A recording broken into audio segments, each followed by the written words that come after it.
Welcome everyone to session number 3 and lesson number 2.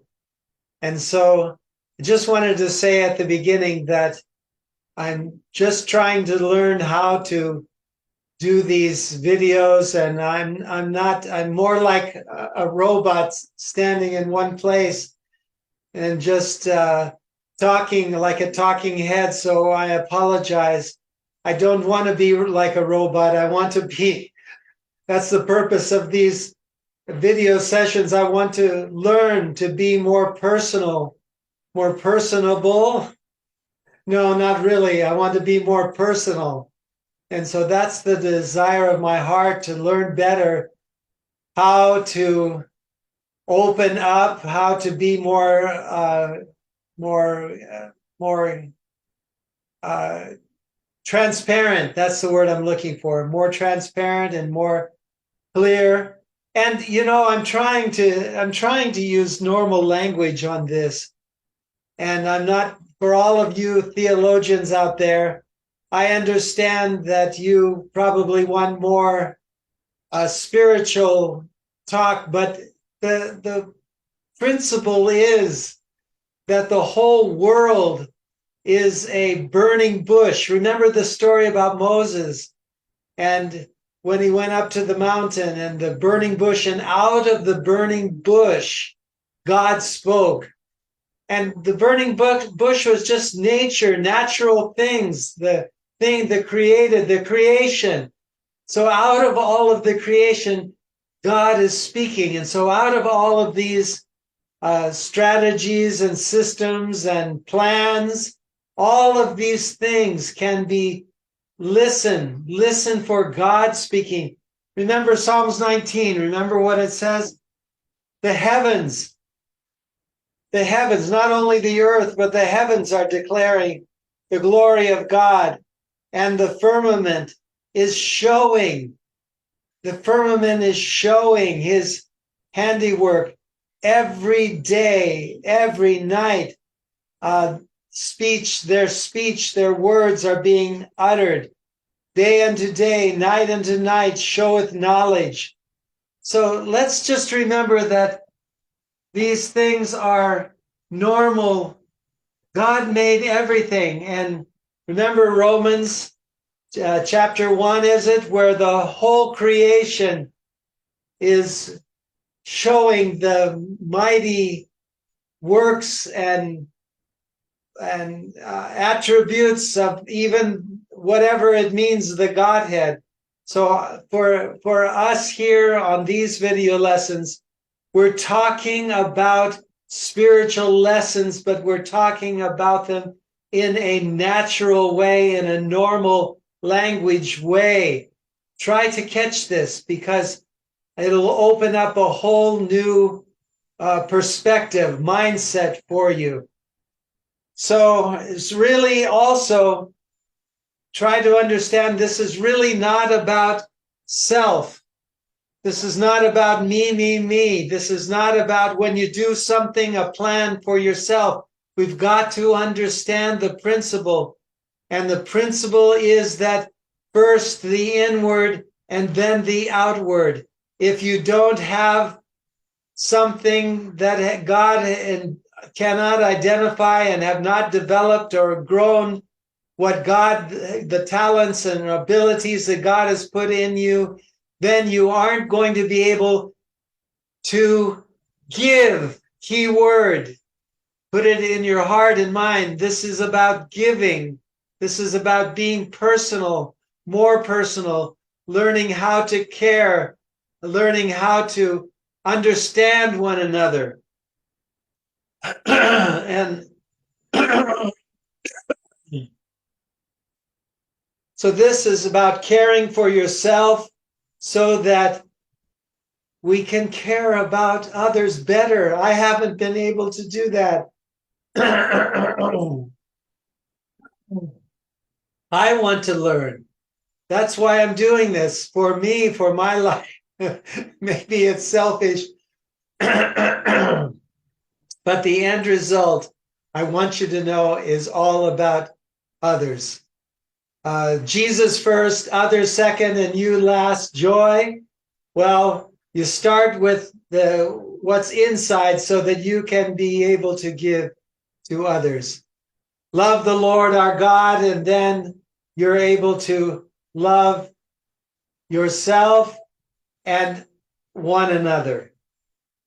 So I want to say, by doing this video series, I'm trying to learn how to have better personal relationships and care about you, care about others more, better, more than I have ever done. For me, I want more personal relationships in my life. I've come to the point where I think I've been stuck in my box since the pandemic, or probably before, stuck in my box, and I don't know how to get out of it. So this is my attempt to get out of the box and to try to do better in having closer personal relationships. And so what does it talk about? What's our motto now that I'm putting at the top of each of our lessons? Okay, then let's go, let's grow so that we can glow. Go, grow so that we can glow. All right, so let's begin our lesson number 3, and lesson number 2, I'm sorry. And it's the law of awareness. And you must know yourself to grow yourself.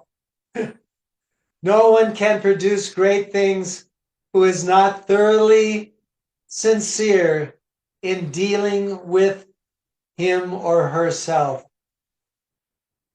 Sincere. We've got to try again and again. That's why I listen to these lessons, not just once, but several times over, because I want to get it. It's one thing to just hear it, but you've got to be able to, in all of life. Haven't you ever heard someone say, do you get it? Do you get it? Do you really get it? And I want to say, I want to be able to get it. So the law of awareness tells us that in order to grow, we have to establish and face reality. That means about ourselves. So as individuals or leaders, this can be a challenge. Maybe many times people don't like to look inside and to take an assessment, take an evaluation. As the scriptures say, so let people examine themselves. Examine, the key word. Examine themselves, and then let them eat of the bread and drink of the cup. So this is what we're doing in order to receive from God. We start at the place, the law of awareness. Remember about laws. Did you think of any new laws? We thought last time, law of gravity, law of thermodynamics, law of aerodynamics, to fly an airplane. Remember that? These are natural laws, and just like there are natural laws, there are spiritual laws. So let a man examine himself. That's what it says. So that's what we're starting with, in order that we might receive of the bread and the cup. So we spend a lot of time assessing situations, and often we think we're doing a great job assessing reality, but there are some tendencies in our lives that we have that we need to honestly address. Now, here's 4 of them. If you look at the top of this video, what's number 1? Rose-colored glasses. Always seeing potential and not problems. And probably it's one of the things I'm guilty of. Always seeing the positive and believing for the positive, but at the same time, I must balance myself and also be realistic. So got it? But some of you aren't like that. Some of you are like number 2 here. The glass is half empty, with a kind of a pessimistic attitude, seeing things negatively. A lot of times, not to be discriminatory, but a lot of times accountants are like that. They're very detailed and very strict, and they're watching every number and every total and every calculation, and they're always looking for the problem, the glass half empty. So which one are you, the glass half empty or the glass half full? Another mentality that people have is this Atlas mentality, where you carry all the burdens of the world and you don't need anybody's help. You don't want anybody's help. And you complain that nobody helps you and nobody's trying to lighten the burden for you. It's an Atlas mentality. So you see that probably somewhere in your life, in your personal thinking, sometimes maybe.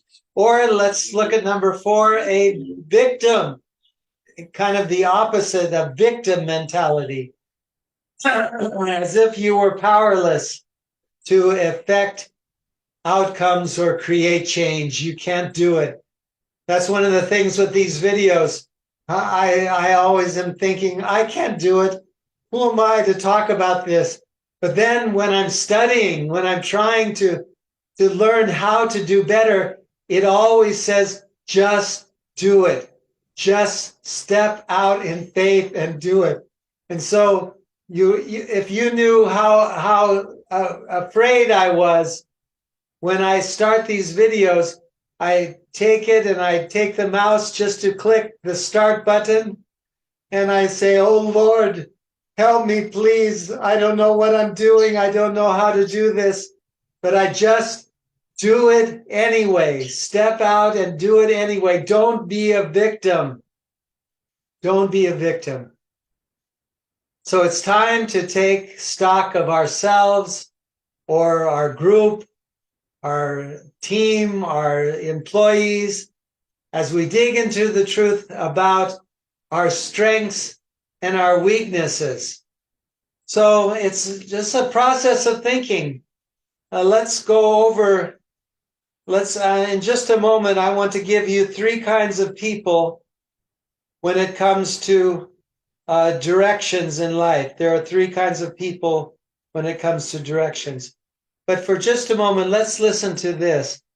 To grow, you must know yourself, your strengths and your weaknesses, your interests and your opportunities. That's why this lesson number 2 is about the law of awareness.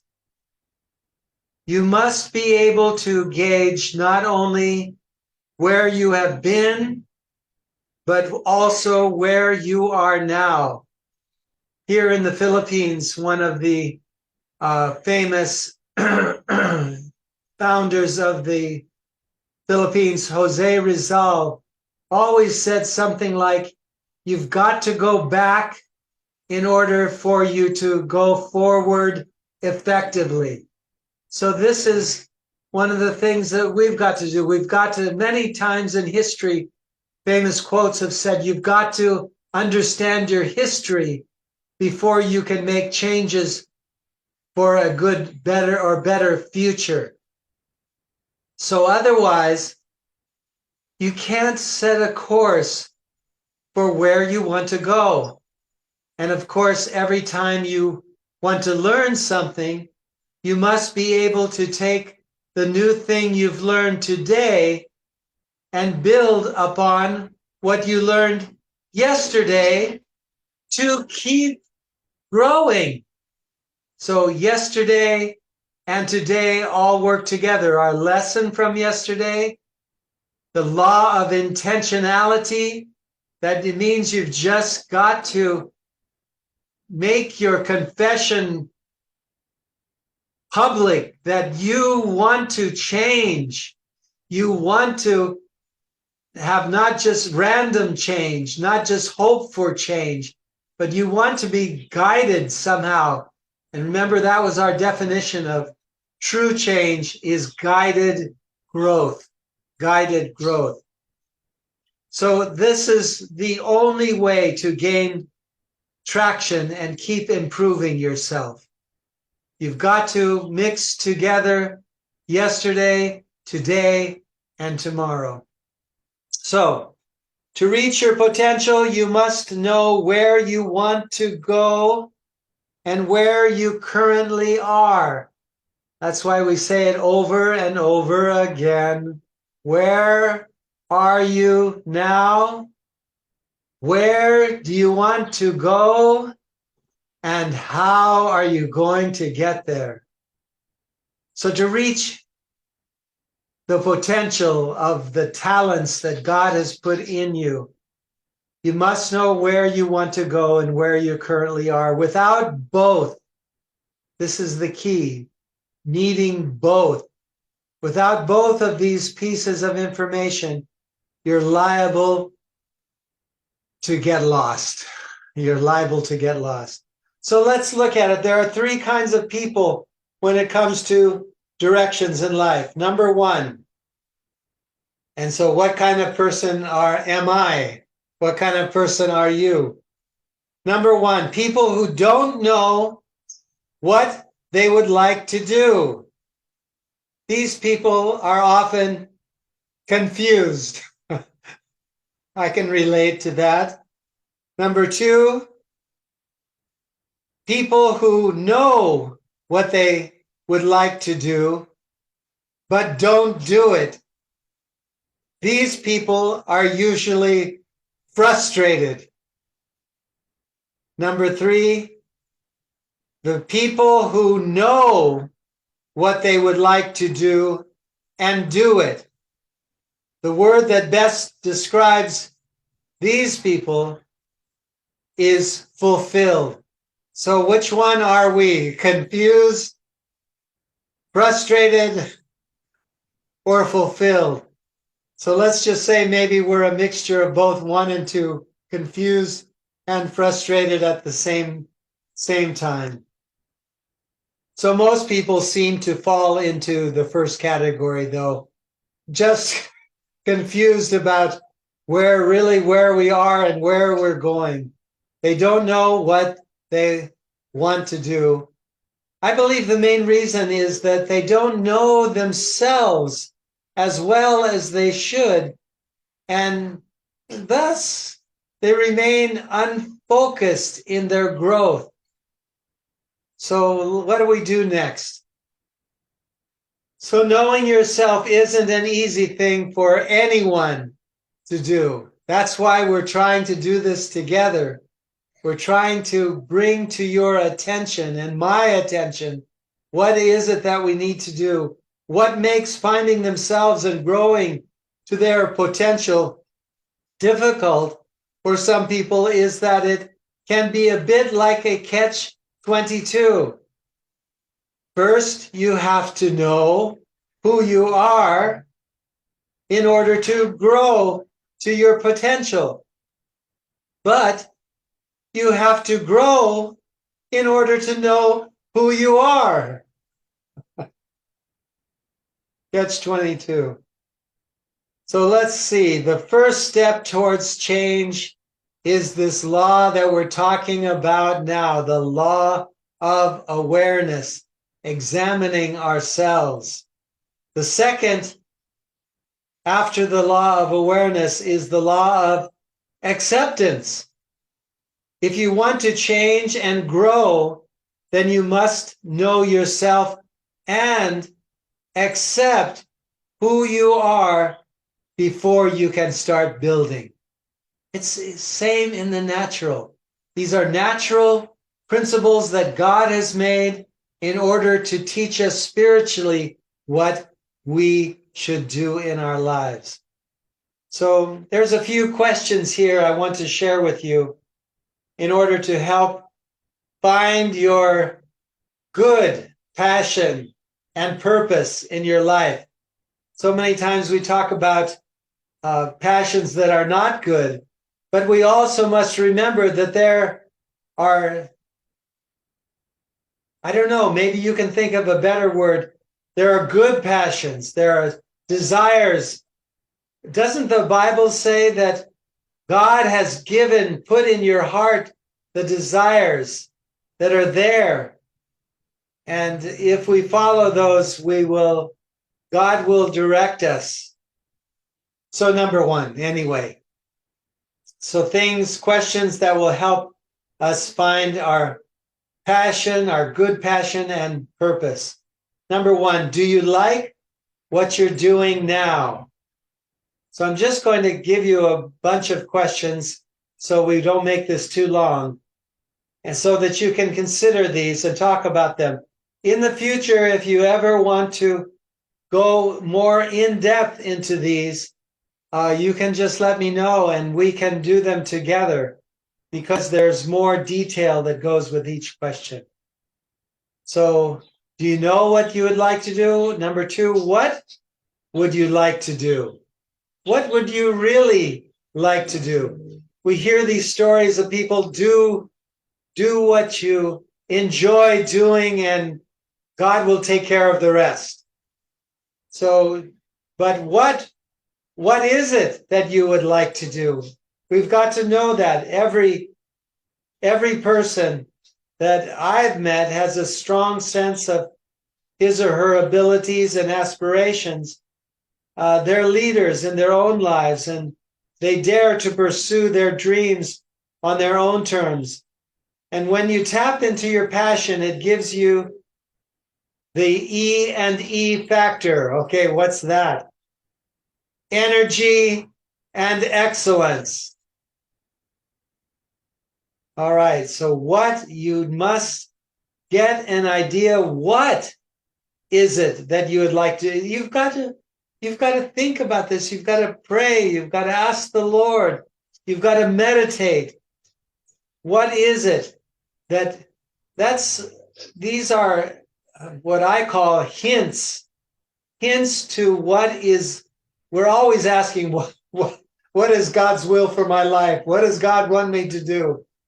The hints, HINTS, that he's put inside of our life are things that we like to do. I mean, good things that we have some idea, some sense, some feeling that we like to do, we enjoy.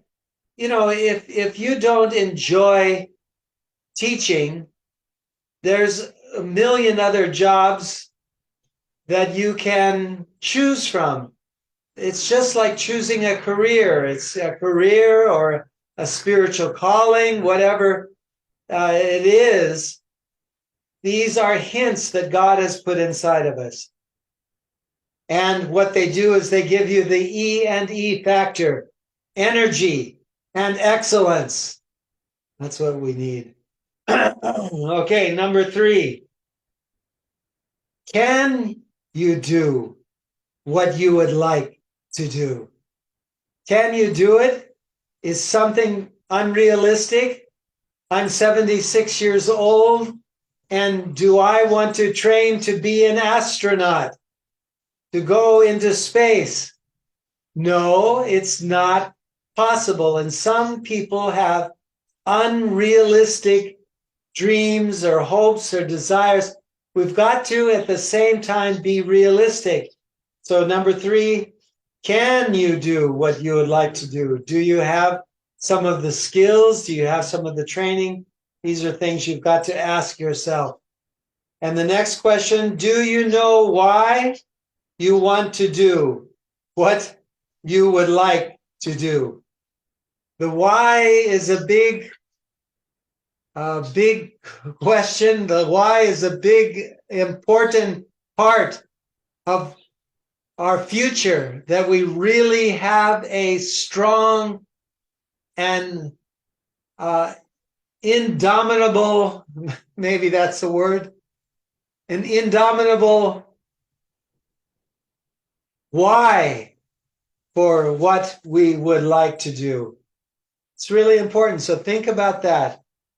Number 5, do you know what to do so you can do what you want to do? Should I read that again? Do you know what to do so you can do what you want to do? Very interesting question.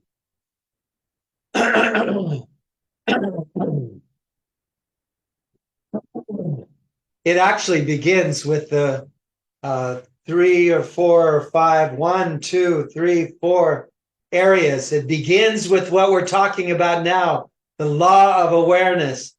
And then it goes into action. So not only awareness, action, accountability, and attraction. And another time we can go into more detail what these are all about. So next question, do you know people who do what you would like to do? Do you know people that are already doing what you would like to do? Wouldn't it be good to get to know who they are and find out their life story? One time they even said, if you can find these people and interview them just for a short time, you should say to them, I'll pay you in order to interview you for just a short time. That's how serious I am. I am willing to pay you in order to interview you to find out how you got where you are, because I want to learn how that works. So when you do that with people that you have found, people that you know, it helps give you a sense of reality, a sense of what you should do next in your life to achieve that. Right? Number 7, should you do what you'd like to do with them? If you find a potential mentor, know that the following are your responsibilities. So, should you do what you'd like to do with them, like as in interviewing them or finding out about their life story? What is their responsibility? What is your responsibility? To be thorough, do a thorough investigation. In business, they call this do your due diligence, D-U-E, your due diligence. Do your research. All right, question 8. Will you pay the price to do what you want to do? So when it comes to barriers to your calling, your success, your job, your career, we are usually our own worst enemies when it comes to barriers. But so will you determine to pay the price to do what you want to do? Just 2 more questions. Number 9, when can you start doing what you'd like to do? Put a timeline to it. Find out when it's practical. Is it this year? Do you have to finish something first? Is it going to be next month? Try to put a timeline to when can you do what you'd like to do. And finally, question 10, what will it be like when you get to do what you'd like to do? What will it look like? Start imagining it. Some people say, and start acting like you are already there. You're already that type of person. What do people do sometimes when you don't have something? It's like the old hymn, Christian song, about victory. If you don't have the victory, they say, then sing about the victory. Start walking like you're in victory. Start talking like you're in victory. If you don't have it, just start doing those things, and pretty soon, before you know it, you'll have the victory, whatever that means in your life. But it just means, like Abraham, perhaps, calling the things or even doing things that are not as though they were. Calling the things that are not as though they were. We do this with wisdom, with understanding, with knowledge, but we don't shrink back from getting the faith, the stepping out of the boat. And just as I said, when I do these videos, when I press the button, I am scared because I don't know what I'm going to do. But the theme, the encouragement that I have received is just do it anyway. Just do it anyway. So we've gone over quite a few things that you can consider and think about and write down. We have a couple questions about strengths and weaknesses, questions for your reflection at the bottom of the notes up above. What strengths and weaknesses in yourself can you recognize? And what are your strengths or weaknesses? What are your team or your employees or your staff? Think about seeing both strengths and weaknesses, and then sharing those. This is what's called in modern day language accountability.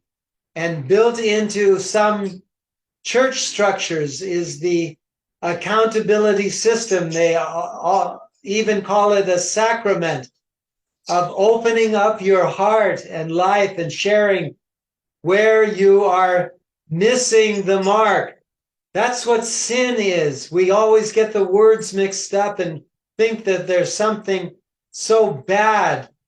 But sin, the actual word means you missed the mark, and the mark is the goal. The mark is what you want to see as the end result.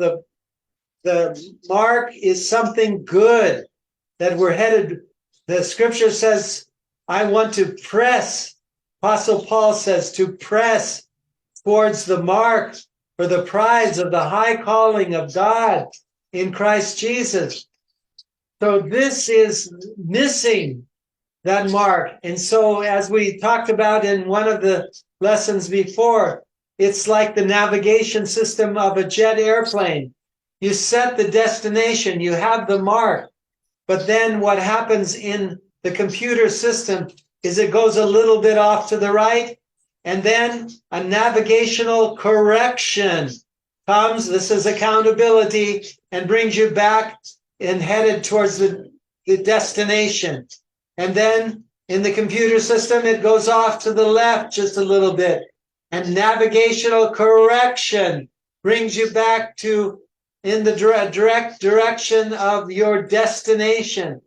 This is all normal. This is opening up our hearts and lives. And when we do that, healing takes place. When we understand what we can do and what we can't do, we have a much better opportunity. We have a much better, I won't say chance, we have a much better, you fill in the blank, a much better opportunity to reach the goals and of the high calling of God in Christ Jesus. So that's all for today. Listen to the lesson again and again if you need to. I do it because I don't get it the first time. I don't get it the second time. I try to as much as possible over and over. So thank you. I'm going to end here and press the button for ending. But God bless you all. Good luck. Best Shasliva. Bye-bye.